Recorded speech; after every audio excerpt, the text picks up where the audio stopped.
Well, this is the inaugural for my grandson's very first um, hunting video. They often ask me for stories, and so I thought I would, in this modern day, make some videos of my stories. Mostly my stories, some overlap with other people's stories, some are other stories.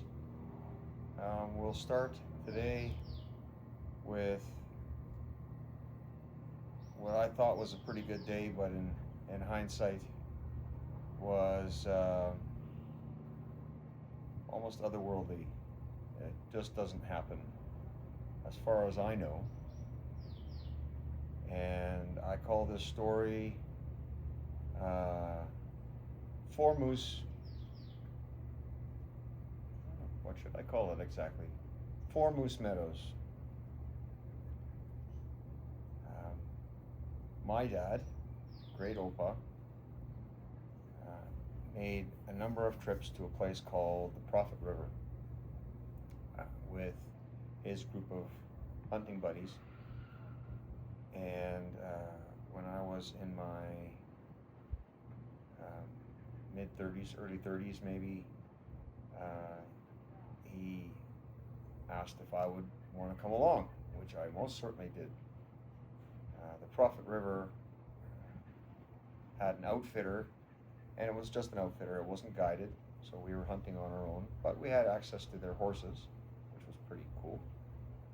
And accommodations and flights in and out, and our food was prepared for us. So I finally went along with my dad, and we made a number of trips there over the years. This wasn't the first trip. One of the following trips, my dad and I and his good friend Herb Clausen and his son Dennis, the four of us, went into the Prophet. And I remember the year was the year that the original owner, at least the original owner as I knew, Dana, had sold the outfit, and he had the new owner there and was doing a transition year. And so Nick Caden was there as well, and that was his first year there, although he had been there before. And my dad and Herb had a place up the Musquat Trail across the river from our camp that they had nicknamed Moose Meadows. I had never been there, and it was supposed to be this great moose hunting spot. It was a ways, and so our first full hunting day,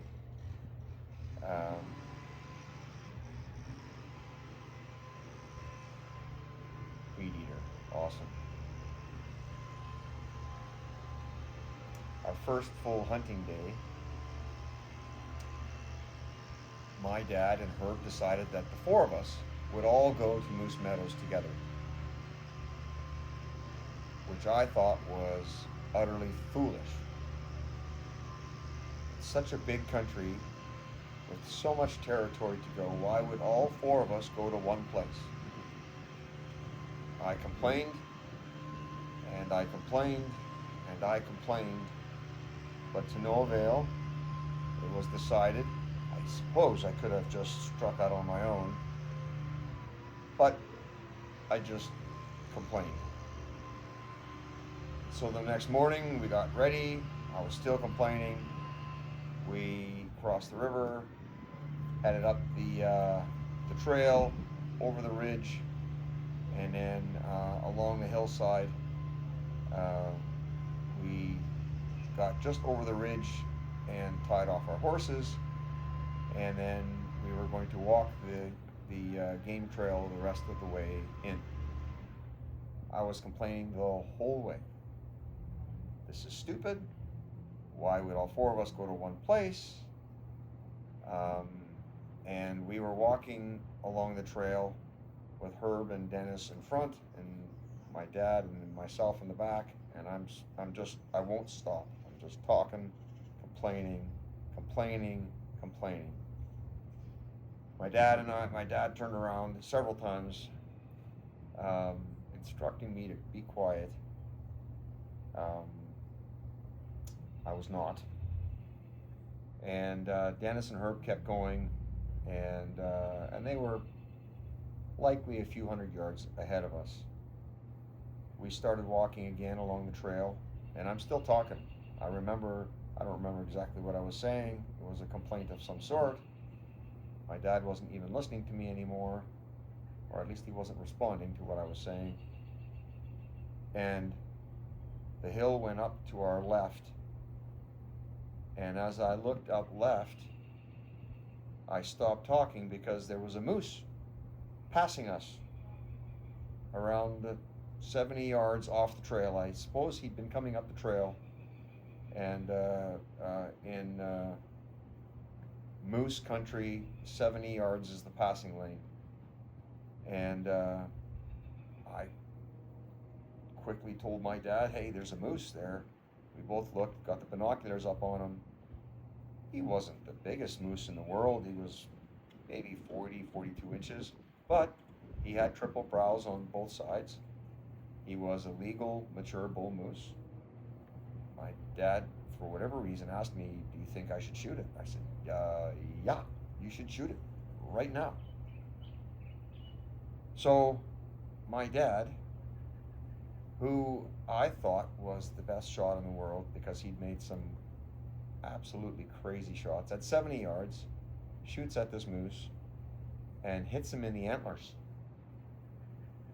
He may as well have lit the moose's hair on fire, because it took off like a rocket, angling downhill, back onto the trail about 100 yards in front of us, through a little ravine, and just running along the trail, through the ravine, up the other side and over. And I said to Dad, that moose is going to run those guys right over.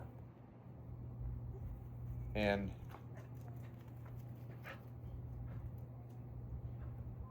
sure enough, he crested the ridge, and you could count to three. 1, 2, 3, and the shooting started. There was 6 or 8 shots, all in quick succession. And I looked at Dad again, and I said, they didn't count. So we hustled over there, and sure enough, they'd killed the moose.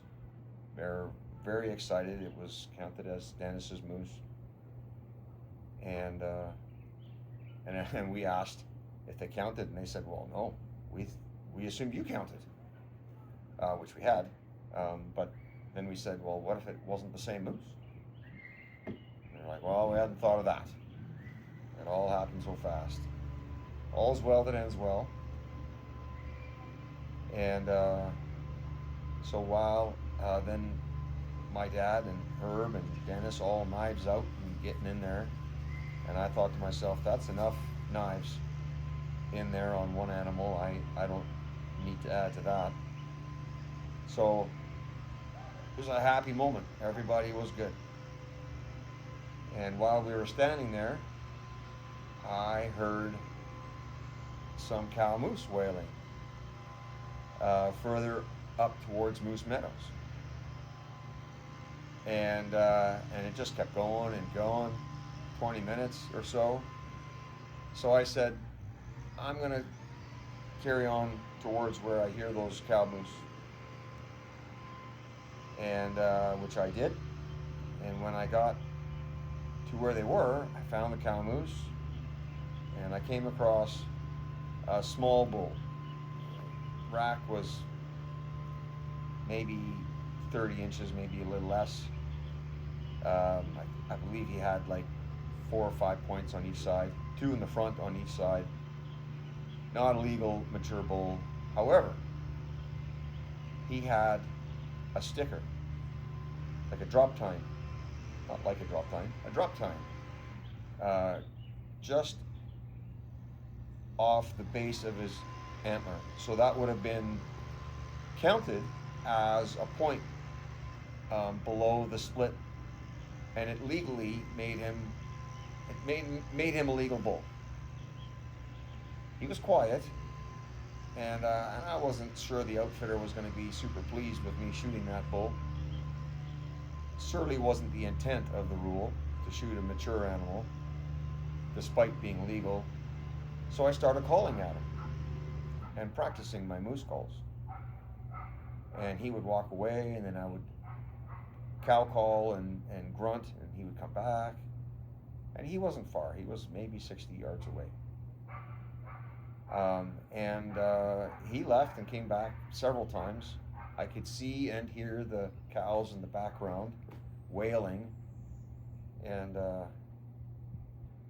then I heard a big bull grunt from my left, and I had the elevation. I was looking down the hill at the smaller bull, and halfway between me and the smaller bull, a really, really big bull. I could see the antlers coming, came through. And he came out so that all I could see was his neck and his head and his antlers. And I saw he was close. He was halfway between me and the small bull, so he was 30 yards away. And he was looking at the small bull, thinking he was calling. The little bull was looking at me and the big bull going, I don't know what you guys are doing, but I don't want no part of this. And the big bull didn't know I was there. I counted quickly. He had 4 on the side facing me. I knew he was legal. He had points all over. In the end, he had 14 points on each side. He had 4 on one side and 3 on the other for browse. He was legal all day long. He ended up measuring out at over 50 inches and scored a gross score of about 185. It's a big bull. And I thought, I'll wait till he steps out a little further so I get a broadside shot. And then I thought, well, if I can't shoot a 2-foot neck from 30 yards, then maybe I should just give up hunting.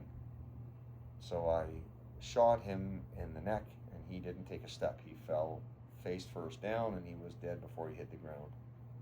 So now that's 2 moose in a half an hour. In the end, those 2 moose were about 500 meters apart. I radioed the other guys, let them know what happened. I was pretty stoked. So when they finished quartering up the first moose, Dennis and Herb started working their way over to where I was.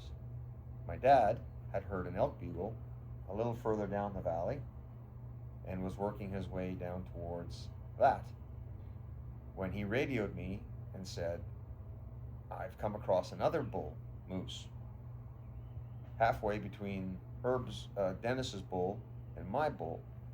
He's about the same as Dennis's bull. Should I shoot it? Second time that morning he asked me that question. Second answer, same as the first. Absolutely, you should shoot that thing right now.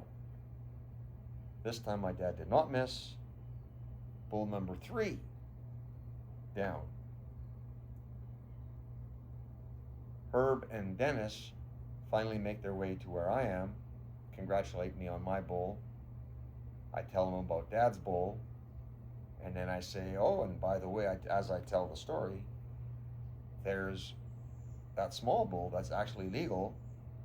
I said, after I shot this bull, he circled around and ran up the hill a little bit. Herb said, I'll see if I can find it. He walks up the hill. Not 5 minutes later, I hear a gunshot. They found him, and he got him. 4 bulls within 500 meters in less than 3 hours. Uh, Not a very happy outfitter who had lots of work to do. uh, but no, his complaining helped as much as my complaining. I told him we would do that again. No matter the scolding we got, we would absolutely do that again, without hesitation. And so all the quarters came out in the next couple of days. We were fortunate not to have any issues with grizzly bears, um, and I think that was probably the greatest morning of moose hunting that I have ever seen, and that I will probably ever see. And even in all of my dad's years and stories of moose hunting, that was the greatest morning of moose hunting that either he had or Herb had ever seen. And years later, we came back to the Prophet one last time with my dad before he passed away. And the outfitter Nick had told the story and had given us the nickname the Killers. I assumed the name um, gladly. There's worse nicknames a hunter could have. So, the greatest moose hunting morning of my life. So, boys, I hope you enjoy the story.